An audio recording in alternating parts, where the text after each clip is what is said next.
Share screen.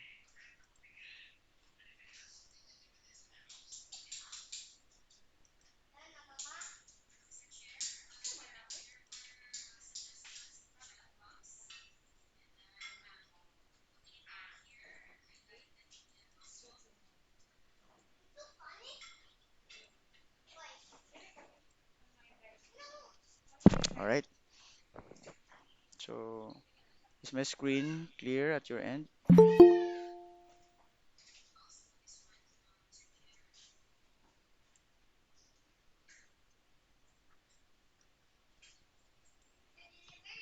Okay. So once again, good afternoon. So this is our ICT 112 Drawing Concepts and Strategies class. So our topic this afternoon is the drawing techniques.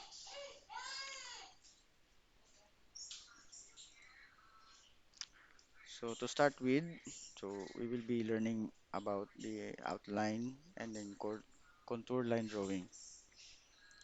So drawing the visible edges of a shape and those along the important interior shapes. And then during the contour line drawing process, you do not need to worry about any kind of shading at all.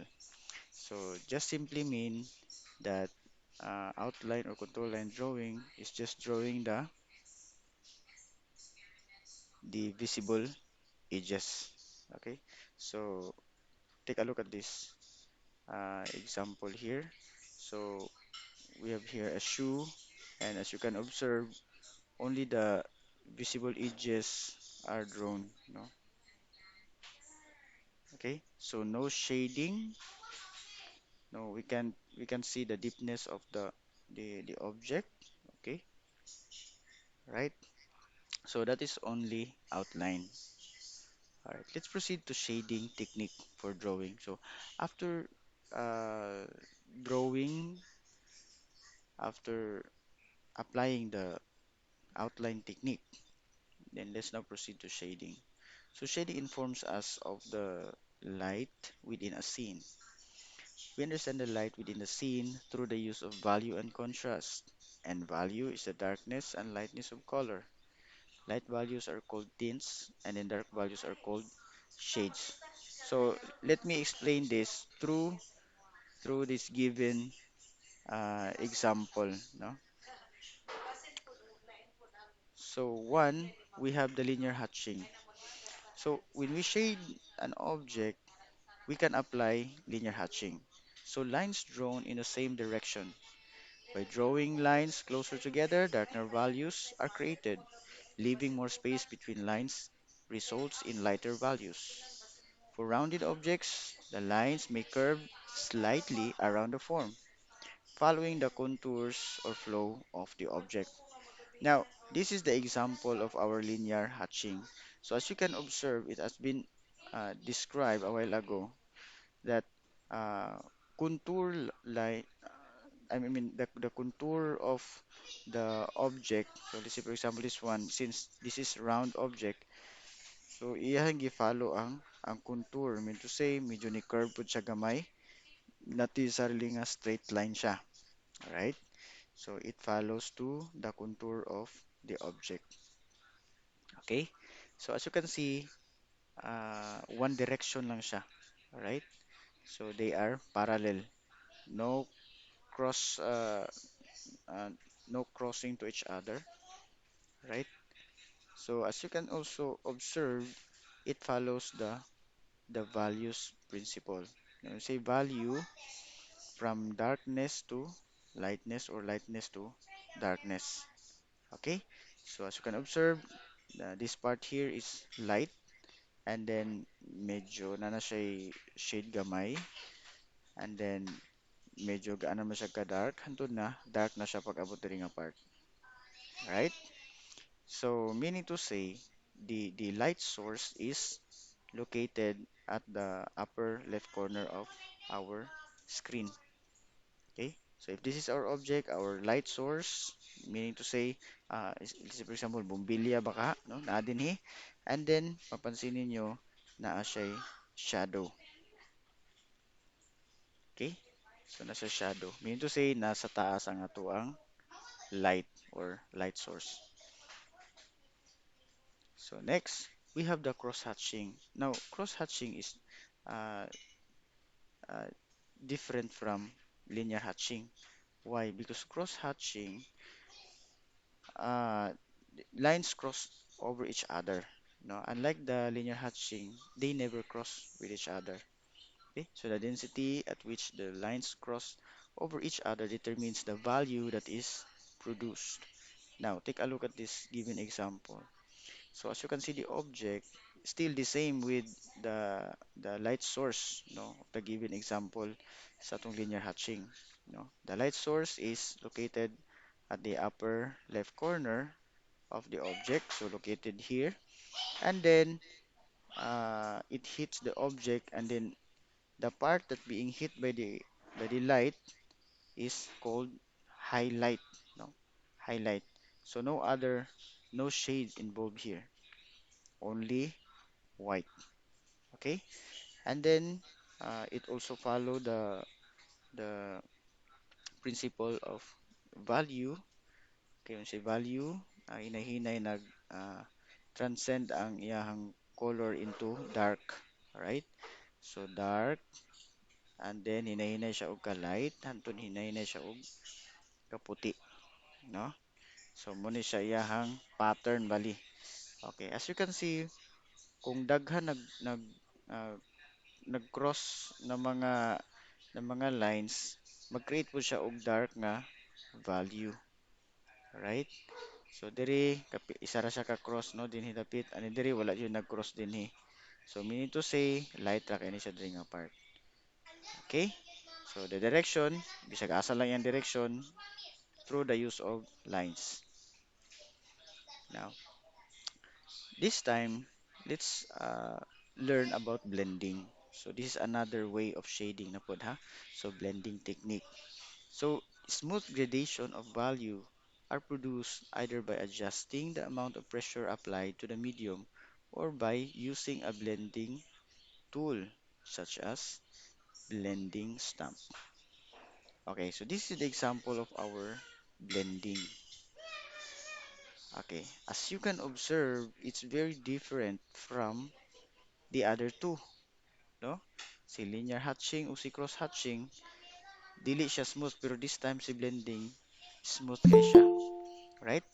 So that's the difference between them. And then if you can observe, so mura gid siya og bulitas, no? Very solid ang atong object kung imong mapansin. Okay? So again, naagyapon siya value.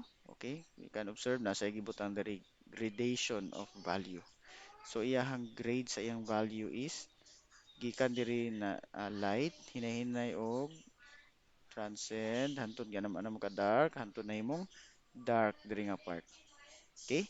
So nindot sa tanaw, no? So wala di mo makita yang boundary between colors. Okay? So wala siya makita na boundary. Okay, so ang pressure daw nagbari siya. Diri wala kay pressure gi-apply sa imong lapis pag shade. Dinhi medyo na kay apply slightly kuan lang siya, gaan lang imong pag shade. And in this time dinhi medyo imo na gyud siyang gi baga-baga mo, medyo duot-duot na gamay imong shade. Okay? So nganong smooth man kay na sir, di ba? Murag makita mo tang agi sa lapis inig shade. Okay. Sometimes we will use the other tools to spread the the color or graphite, no, especially sa pencil, so graphite man ni siya. So para ma-spread ni siya, you can use our fingertips. Okay, so pwede na to siya ihaplas na to siya ba, no? And then we can also use cloth or brush or even cotton, no? So mas smooth na din ni siya dinhi, no? Dili na kay nato makita iyang mga linya-linya sa pencil. Right? Sige. Okay, so let's proceed to another technique of shading, which is the rendering. Okay, in the rendering, so we use an eraser to remove the medium. So when we say medium, guys, the term medium refers to the material you use. Let's say for example, imuhang gigamit sa pag drawing is ballpen. So, ang medium is ballpen. Kung ang mo gigamit sa imong pag-paint is watercolor, so ang medium nimo is watercolor. Kung imong gigamit sa pag-paint og mga portrait or mga landscape pictures is oil paint, so oil paint ang medium. Right? So I hope you understand this term. So we use in rendering, we use eraser to remove the medium. So what is to remove? So in the given example, we remove the medium. Sa medium na to ani pencil. Okay? So we remove the shade caused by the pencil, and then once nga ma-remove siya, no imong gigamit-gamit ang eraser, giris-irisan nimo sa diri nga part, hantod nga nahimo siyang light. Okay? So lighter na kay siya dinhi nga part. And then naagyapon sa value kung imong mapansin. So gradation of value gikan sa dark hinahinay siya og ka light hantod nga light na gid kay siya diri sa ibabaw. Alright? So mo ni siya. Pero kung imong mapansin, ang iyahang texture is not the same with the blending. Kay si blending grabe man kay siya ka smooth. And here dili siya smooth, right? So di siya smooth. Okay? So next technique would be the random lines. So si random lines, it is the loose applications of crossing lines. So the frequency in which the lines cross over each determines the value produced. Now, this is the example of our random lines. As you can observe, I think grade 1 can do this. No? Kuris-kuris lang siya ba? Kuris-kuris in any direction. No, wala siya specific nga direction nga straight lang siya or i-cross siya. So, pwede gani siya og mga lingin-lingin lang hantod ipang imo lang bagaon diri na nga part no balik-balikan nimo cross hantod nga mga baga siya. Okay? So ang flow gihapon or ang gradation sa iyahang value is dira gihapon no. So light to hinahinay og kabaga. Okay. So talagsa ra imuhang kuan dinhi, imuhang pag iagian lang nimo isa, duha, tulo. So inana na iyahang color no, medyo dili kay siya lighter. Kay hantod nga magsikag balik-balik diri, kuskus nimo diri daghan, hantod nga mabaga siya. Right? So ang iyang location of light or iyang light source is still naagyapon sa ibabaw. It hits the object and then it created a shadow like this. Okay? So next, the stippling. So applying countless small dots to build up darker values in a drawing. So the density of the dots determines the value produced. So this is the example of our stippling. So as you can observe, there are so many dots here, no? Sa ubos dapit, daghan kaayo dots. And then dinhi nga part, wala gyud dot, even a single dot wala dinhi kay mo man ni siya ang naigo sa atong light gikan sa taas. Okay? So diri dayon, naigo gyapon ni siya sa light pero dili kayo siya direct naigo. So that's why na kay mga few dots here. And then yung balik-balikan nimo tuplok dinhi mga 1 million ka tuldok, so it will make the object darker. All right? So again, you have here the shadow but still made up of dots. Okay? Okay. So those are the techniques when you apply shading. All right, so this time let's learn the illusion of light. So we'll be learning this time the value and the contrast. So let me explain first the value. So when we say value, again, this is the lightness or darkness of the color. Okay? So take a look at this given example. So disregard the word value and the color of the word value. So disregard sa nimo ning white. Disregard mo ning A ug iyang color nga ba. So kanila sa imong tanawon kaning dark nga part and then kanam siya ka light. So again, this is called value. Okay? So di ta mo yun og ang isa ka color is value na siya. So this is value kanang black. No. Ang value is composed of dark to light or light to dark. So in any direction. So this is value. Okay? So mura bitog nag-evolve ang color. All right. So this time i-disregard na po nato ning background and then ato na pong i-consider is the word value and its color. Now V is white and then followed by A which is medyo lighter than the gray and then L is again not so gray and then this one is the gray and then dark medyo dark na gid siya hantod nga darker na and then murag black na gid siya. So again, the word value is an example of our value. Is that clear to you? What do we Yes, what do we mean by value? Okay. So the shade of dark to light. yeah. So this time the contrast is also having contrast the word contrast I mean no is having contrast with the background. No? So as you can see, the color of the background of the word contrast is contrast to the color of the word contrast, right? So the color of contrast is white, and then the background is black. Okay, so mean to say, contrast sila, no? Kontra sila, opposite. They are opposite in color. Okay, so later we have objects example para you will learn a lot about contrast and value. So again, this is the explanation, no, further explanation of value.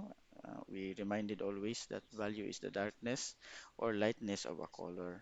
So light values are called tints, and then dark values are called shades. So naisa ka occasion nga nga nami murag tapok-tapok ba nya ano ta mong kauban nga unsay atong sulubon uy unsay color sa atong sulubon dapat natay theme wala para usar mi color din ang nakabutang dito shade of blue. Say shade of blue. So nalibog na po say shade of blue ba? But pasabot di ay sa shade of blue is darker than blue or dark blue. Okay? So again, we are reminded of the meaning of the shade or the dark values. So if we have blue color here, so imagine na ninyo ha, natay blue color diri sa tunga. And then kani siya nga blue color, hinay-hinay gidugangan nato black. Tapos i-mix na po nato. Tapos nagbutang na pud tag blue diri gidugangan na pud tog daghan black. Hantod nga daghan na pud kay black, gidugang nimo black hantod nga nahimo na gid siya black na dugay, no? Na overpower ang color nga blue. So kani siyang color gikan sa blue, dark blue hantod nahimo siyang black. Ang tawag ana is value, no? Value. Pero unsa iyang color? Blue, right? And then unsa siya nga klase nga value? Dark values, which is called shade. Okay? So again, nag-create og value kay tungod kay ang blue medyo makainta nga light siya compared sa other color nga iyahang katapad no. So from blue up to black. So niagi sa dark blue hantod na himo siyang black. So it is called shade or dark values. Now for the tint, yun sa dinhi light values are called tint. So gikan sa blue nga color nag-add ta og white so nahimo siyang sky blue hanto nag-add na pud ta og additional nga color white no ang sitag add og color white nag-add tag color white hanto nahimo siyang baby blue or unsa pa na nga blue din ha hanto nahimo siyang white so kani siya nga color gikan sa blue nahimong sky blue, baby blue, nahimong white. Ang tawag ani is tint. Okay? So it produces light values called tint. Kuha. I hope uh, you got it, guys. Okay. Yes, sir. So contrast deals with difference. So naay difference siya dili kay pareha. Okay? So dili siya in contrast kung pareha sila. Pareha sila white, so dili sila in contrast. Okay? Just simple as that. So contrast is produced when any difference between elements such as texture, color, size, or value occurs. So it can be subtle or extreme. So when it comes to shading, we are mostly concerned with the contrast that is produced from the changes in value. So when light hits the object, it produces a range of contrasting values. The intensity of the light determines the contrast of values. Generally, the stronger the light, the higher the contrast. So when we say intensity of light determines the contrast of value, no, kaniyang giingon no, the intensity of the light determines the contrast of values. Meaning to say, kung strong imong light, masi grabe ka hayag, grabe pud ka dark ang iyahang ilalom adto. Nakuha ninyo? Kung dili kay siya hayag ang niigo sa object, meaning to say, dili po kayo siya itum ang satong sa kilid. Na, na, na gets? Okay? So inaana ra sa iyang explanation ha. So next, okay. Kung napansin ninyo, mo ni akong giingon ganina no, the location, I mean the light source is located at the upper left corner. Okay? So once it hits the object, it produces values and then then siya shadow. Okay? So next we have values are arranged on the subject according to the location and intensity of the light source or sources. Now, please understand na niyon sa dinhi nga again yun, 'di ba? Na-explain naman ako ng intensity no kung sa kakusog ang ang light no, kung hayag kay ang light ni hit sa object so the more po nga dark po kayo ang ah, part sa object nga wala naigo sa light. Okay? So muna intensity. Now, naa siya gibutang dinhi nga intensity of light source or sources. Meaning to say, dili lang kay sa isa ka situation, isa ra ang light source nato. It could also be multiple. Okay? So let's say for example, basin nato example dari. Okay, later akong i-show ang example nga unsay sabot niya sa light sources ha. Okay. So by looking at this value, no, value of colors, so natay gitawag nga highlight. And then this part here between the highlight and the core shadow is called mid-tone. Mean to say middle, no? Middle nga tone, no? Kaya naman siya between sa dark ug sa light, so mid-tone. And then the next part is core shadow. Now, ang core ang sometimes when we say shadow, we refer directly to this one, the cast shadow. Kay shadow naman gud siya. Nya kani siya shade yan yato na balan, no? Shade na to. Again, once nga day nga dark na day kay ang part sa object sa pinakaubos nga di na gid makita day sa light, that is called core shadow. Core shadow. Ang kaning anino nga natong naibalaan nga we refer to as shadow lang, napo na siya ngalan cast shadow. Alright? So cast shadow ni siya ang kaning anino nga atong naibalaan ug kaning isa din diri is core shadow. So please ayaw mo ka kuan ha, ayaw mo kalipat. And then napo siya part diri nga wala man ni naigo sa light supposedly kay ang light ga nato is na dis taas. Supposedly nakatago ni siya pero as you can see na light. Meaning to say, this light is caused by the reflection from the table. Di ba, namantay light din, kusog ay ang light. Pag igo di sa object, napoy light din niigo pud sa atuang. Kay hayag man ni, hayag ay diri sa ibabaw. So napoy hayag nga naigo din ni sa table. Let's say for example, table ni siya. Nya kani siya nga table kay white siguro ni or shiny kay naman siya reflection, di ba? Dili biya maka-reflect ang light kung ang atong kani siya nga surface dinhi could be rough or black baka ning color ani, no? Tapos cloth baka ni siya so di siya maka-reflect. Pero og shiny gani kaayo, there's always a big possibility or a tendency na mo reflect ang iyang light na nakuha, no? So this is the reflection caused by the the table's light. Okay, so let's now proceed with the okay, so it was explained here. So what do we mean by highlight? So highlight is the location of the object or subject where the reflection of light is most intense. So direct din siya ni hit sa object mo ng highlight. Okay? Okay. Then ang midtone dayon are areas on the subject where some light is hitting but in a manner that it is less intense than the highlight. So, naigo siya og light pero dili siya ingon nga diretso siya naigo. Okay? So, part lang, no? Some light is hitting. Okay?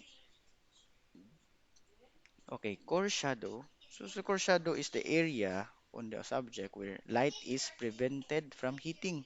Means wala gid siya naigo sa light directly, no, from the light source.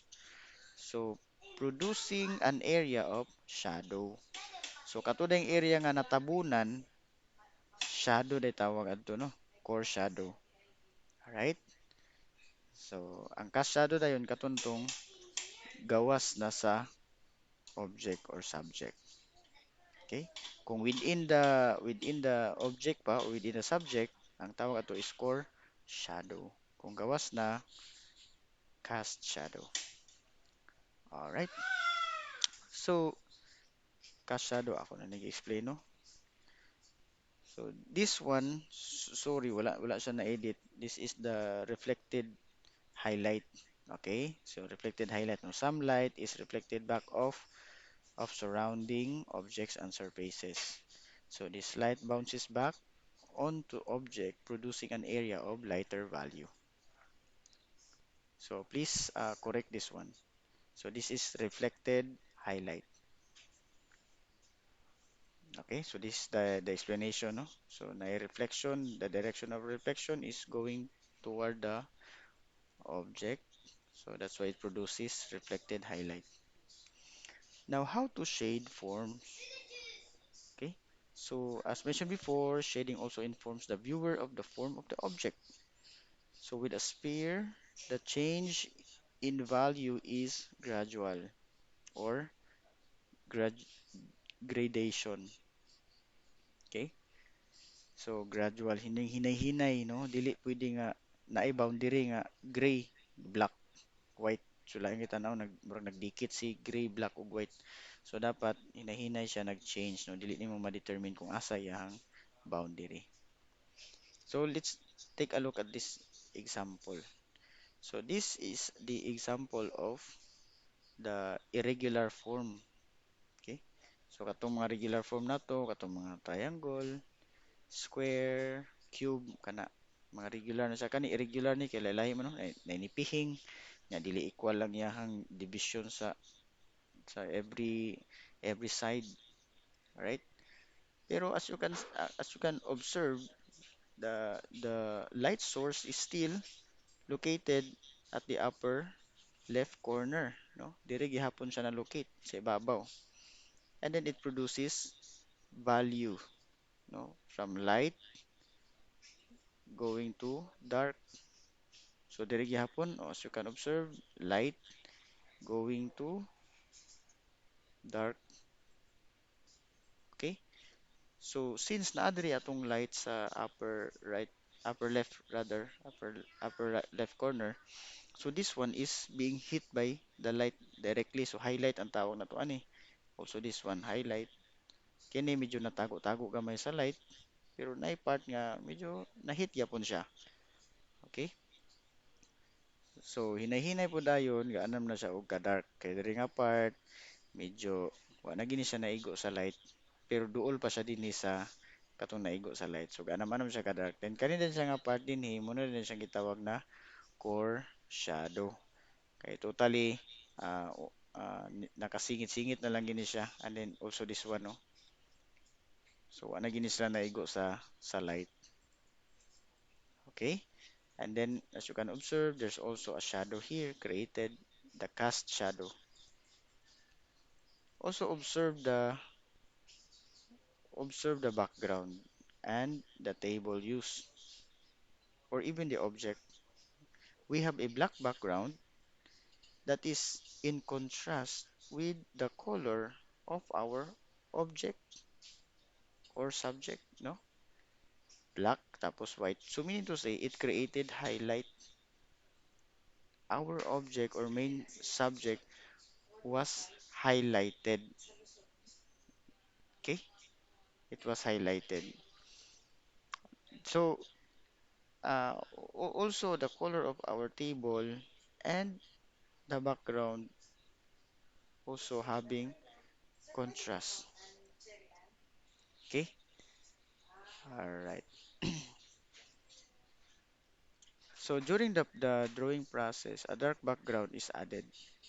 So adjustments to the values on the subject are made according to the contrast of values in the background and the table. So comparisons are made and the values are pushed in order to create a full range. Okay? So try to look at the object again. Dili sila pareho og color, no? Though isa ra siya ka side, but they differ in the application of the light. This is slightly lighter. This is slightly darker.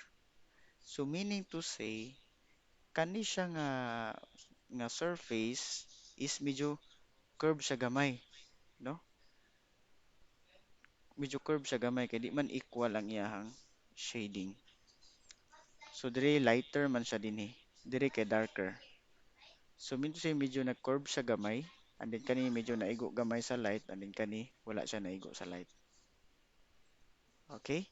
So again, ang shade di ay is mo ni siya maghatag sa tuwa og information about the light, about the the the object, whether this is solid or just two-dimensional, no? So muna siya ang iyahang purpose why we need to shade the object, not just outline or contour line alone. So we can also exploit contrast to create edges and define the planes of the irregular forms. Okay? So we can define the planes of the irregular form. So tanawan ni dinhi, so ato nang klaro nga dili ni siya level, no, dili ni sila mm, flat. Okay? So na ay curve gamay. Okay? So by making the edges of each plane that are closer to light source a touch lighter, we increase the contrast in value between each plane. Okay? So I hope that's very clear to you. By the way, you can ask me question right after our discussion. So how to shade hollow forms? So ganina irregular man to atong form. And this time, form siya nga nay hollow. Okay. So please analyze and uh, give me your idea no kung asan locate ang source sa light ani. No, by the Nasa case right side. nasa right diri dapit. Tama ba? Ah, left. Oh, Ay, left Left side. side. Asa left, dapit left. sa, particularly, asa dapit sa left nga side? Sa ibabaw, sa tunga-tunga, or diri sa ubos? Ah, Nasa ubos, sir. babaw. Nasa ubos. Ubos, sir. Ubos, sir. Okay, kuhaon na to yung mga idea ha. Center. Kinsa nag iyong ibabaw? Ako. Uy, Gabriel, sige. Kinsa nag iyong nasa tunga dapit, diri dapit sa tunga sa Ay, left side? wala. Wala. Kinsa nag iyong nga nadi sa ubos sa left side? Ako, sir. Okay, si John Mark. Sa center ko, sir. Ay, sa center si Cherry May. Kulba sa ni sila oh. Sa So, likod. uy, sa likod. Ga-tripping na sila, sir, kay. Tripping ni si Christopher. Uy, basta si Christopher. Uy, Sa Ay, likod. wala ko nun. sa likod. Bitaw eh. So, let's try to assess. Okay? Tanawa diri, naigo lagi ni sa light. So, meaning to say, atong light is wala diri sa ubos. Tama ba? Naigo mo ni sa light o ibabaw sa baba sa kuan, sa glass. Taas. Taas. Sir. Daw biya tong shadow kay ni padulong lagi didto. Kung sa taas pa dapat nauta ang shadow din no? Nadiri dapit ang shadow. Kaya ang kuan man, sir, ang tawag sa ang reflection, maguro o tawag ana. Namagod Direction. sa left ang, nasa left ang, kumbaga ang sun or ang light, then nag-reflect din siya sa right. Okay, sige, sige. Ganan ko ana inyong mga kuano. Direction, The sir. way you Ala, analyze the kuan. vision. Okay, so na direction. Okay. So ato nang i-discuss. Muna niya akong giingon ganina, di ba nakabantay mo niyon ko ganina nga ah, naay situation nga not only one source of light is present, right? So nayon sa Yes. dito nga naapoy light source or light sources. So meaning to say, naa siya light dinhi sa ibabaw, naa siya light sa kilid, napud siya light diri sa ubos. That's why it created this kind of presentation of drawing, no? So ang tawag ani din is ang direction, no? Ang direction asa ni padulong ang shadow. So dire kay mo ni siya ang naghatag gid og shadow kung asa siya taman. Okay? So dire sa taman kay kung wala pud siya let sa taas, taas kining shadow din ni padulong nito sa inyong balay, no? Laos pa nito padulong sa inyong balay oh. Klaro kay linya ba? Kung nara sa ubos ang light, no? So ang shadow pa dito. So since naa siya light dinhi sa iyang palibot gid diri sa iyang left side, so meaning to say makat na to siya no, matagano siya limit nga diri ra kataman shadow kay light na biya ni dinhi sa dapit. Okay? So maigo na ni sa light dinhi so dili na ka pwede mo sumpay dito shadow. Okay? So as you can see, naa siya value dinhi sa sulod, light and dark, and then napud siya light and dark sa gawas, napud siya value. Okay? Since atong light is naa diri sa gawas, sa taas ug sa ubos. Right? So inana ta magkuan ha kay basig tagaan ta mo og kuan ba. Pa-analyze ta mo in aning porma sa atong kuan please determine the location of our light or the light sources. So kamo rin mag-analyze nay light sa right ba ug sa left. Okay? So and then inyo din siyang applyan og color, applying the value. Okay? Para value nice kita non ba sa light hantod hinay-hinay siya oh, iyang gradual kuan ba gradual change of color from light to dark. So napansin ninyo na apod siya reflected highlight din oh. Okay, pero dili naman gud kay siya, dili siya smooth ang iyahang pag-shade, no? Ah, ang author wala siya nag-apply og blending technique, no? So normal lang siya nga shade base nagamit siya og kuan ani rendering na eraser kay medyo maklaro man pud ang grano dinhi oh, ang texture nga iyahang direction siyang pag-shade kay ana ra dinhi tanan. Okay? Or nag-linear hatching baka siya and then with combination of blending. Alright? So any technique would do. Alright? So that's it. So next, let's proceed now to our drawing practices. So not just drawing techniques alone. So unsay mga pag-practice nato kung mag-draw ta? Unsay mga basic practices? So let's discuss them one by one. So first, you need to consider the cleanliness and neatness in drawing work because that's very important requirement. Okay, so follow the precautions. So one, the hand should be kept clean at all times during work.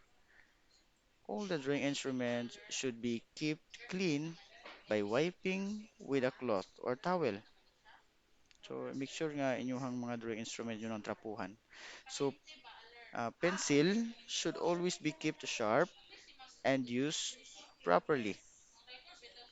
It should be sharpened away from the drawing sheet and other instruments. Okay? Mag-create mo ko sa mga dust particles. So mabutang sa inyong drawing sheet kung mo sa tungod magtahal. So it should be away from your drawing paper or drawing sheet. So dirt and graphite particles from the pencil will make the drawing dirty. So hence, every care should be taken to remove from the drawing sheet. Then direct contact of hand with the drawing sheet should be avoided. So please always check your hand, basig basa na siya or hugaw na siya. Okay? And then rubbing or erasing should be done properly with soft eraser. So not the hard one because it might uh, tear or scratch your drawing paper. And then keep hands dry by wiping with cloth. So let's now proceed to the controlling the medium. Again, when we say medium, unsay gigamit nimo no? Unsay gigamit nimo? Pencil ba, ink, ballpen, watercolor, crayons, poster color, uh, acrylic colors, latex, enamel, and so on and so forth, oil paint, pastel. Okay? So use conical form pencil point for sketching, shading, and labeling. So when you write something, when you sketch something, so use pencil point ang yahang, I mean conical form ang yang pencil point. Okay? So Say use conical. ha. Say conical meaning. Okay, cone. Kana bitong ang forma sa imuhang Okay. pagtahal kay cone siya. Conical. Okay? So Okay, sir. dili Thank you, sir. namangoy ka nang magtahal bitaw nga kana bitaw gusto nila ka ng tinigib ba. Tigib kanang flat bitaw ang tumoy sa ilang lapis. So kana siya intended lang na siya for lettering no kana mga old English text na mga lettering, right? So artistic na siya og dating. Pero kung magsulat lang ka, so conical form, no cone, in a form of cone ang imuhang talin tumoy sa imuhang lapis. So katong kuan bitaw imong gamiton sharpener nga tuyok no, dili ang blade. Kay kung blade imong kuan maglisod ka og acquire sa conical, di mo ma-perfect ang cone. So practice drawing a few basic forms. Okay, the sphere, cube, pyramid, and then shade them to communicate one light source using a full range of value. So one light source lang sa imong praktisan, pero imong i-apply tong value no, tong full range of value. Okay, katong from light to dark until mag-create ka og shadow. And then after that, kung medyo maayo na ka mo drawing, so proceed na din ka sa irregular forms no, katong pong irregular imong i-try. And then katong mga simple still life objects like mga prutas or mga butang niyo sa balay. So pwede niyo practice og sketch and then shadean din ninyo. Actually nice kayo kung maay na kay ka mo shade bitaw. So nice ka na siya kuan i-display no. So look for the highlights, midtones, core shadow, cast shadows, and reflected highlights. Okay? So you master this, you practice this at home. Okay, with the given guidelines how to make sure that your paper will be clean and neat, no? Also your pencil, so kinahanglan imo siyang i-pattern into conical form. So dili tong lapad-lapad, dili tong medyo punggol kaayo, dako ig-agi inig sulat nimo. So pag conical gani pointed gid siya always. So nice siya for sketching. So that's the uh, topic all about. Okay, so these are the references. So by the way, this okay, the more you practice, the stronger you will become. Woo. So thank you for listening. All right. So this time, uh, mag entertain ta og question.